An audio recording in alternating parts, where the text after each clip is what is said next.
pusing. Mengenai inovasi, kita akan membahas suatu tentang pendidikan yang berinovasi. Salah satunya di Cipasung, yaitu inovasi pendidikan formal dengan nilai-nilai kepesantrenan.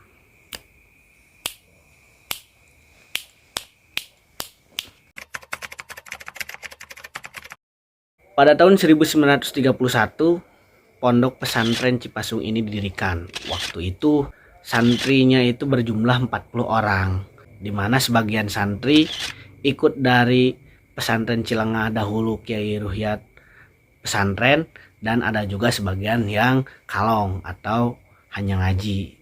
Setelah proklamasi kemerdekaan Indonesia pada 17 Agustus 1945, Kiai Ruhyat semakin mengembangkan pendidikan di lingkungan pesantren Cipasung. Hal ini dibuktikan dengan didirikannya sekolah formal di pesantren Cipasung, yaitu Sekolah Pendidikan Islam atau SPI pada tahun 1949. Kiai Ruhyat tak hanya ingin santrinya pintar dalam bidang agama saja, maka Kiai Ruhyat mendirikan sekolah berpengetahuan umum. Pada tahun 1953, Sekolah Pendidikan Islam berubah nama menjadi Sekolah Menengah Pendidikan Islam atau SMPI. Di tahun yang sama, didirikan pula Sekolah Rendah Islam atau SRI yang kemudian berubah menjadi Madrasah Wajib Belajar dan kini berubah menjadi Madrasah Ibtidaiyah atau MI. Sebagai kelanjutan dari MI dan SMPI, didirikan pula Sekolah Menengah Atas Islam atau SMAI pada tahun 1959.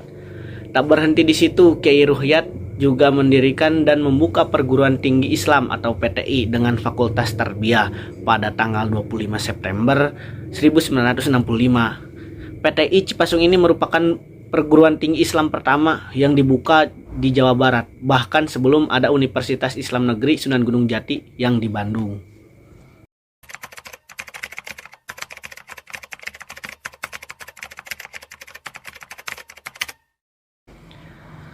Di setiap kesuksesan pasti ada perjuangan, ada hal berat yang harus ditempuh.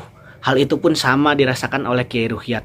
Dulu pemikiran masyarakat itu masih pendek. Kiai Ruhyat itu dituduh antek-antek Belanda, bahkan dituduh kafir karena mengikuti sistem pembelajaran orang-orang Belanda. Kenapa masyarakat bisa berpikir seperti itu? Karena masyarakat Tasikmalaya dulu itu hanya diberi pendidikan agama.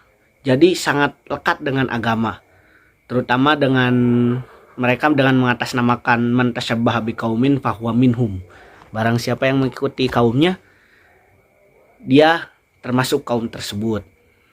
Tapi Kiai Ruhyat tetap teguh pada pendirian dan menganggap bahwa yang kafir dan dari orang-orang Belanda itu bukan sistem pembelajarannya, bukan pula pakaiannya, namun keyakinan diri mereka lah yang membuat mereka menjadi kafir. Barang, benda, sistem itu tidak memiliki agama. Pemikiran Kiai Ruhyat yang moderat ini menjadikan sebuah inovasi pendidikan baru, yaitu pendidikan formal yang berlandaskan nilai-nilai pesantren, di mana dulu masyarakat Tasikmalaya hanya berpengetahuan agama atau pesantren. Namun setelah Kiai Ruhyat mendirikan, beberapa sekolah pesantren lain pun banyak yang mengikuti Cipasung. Sekarang banyak alumni-alumni Cipasung yang sudah berkontribusi baik di bidang agama maupun di bidang politik.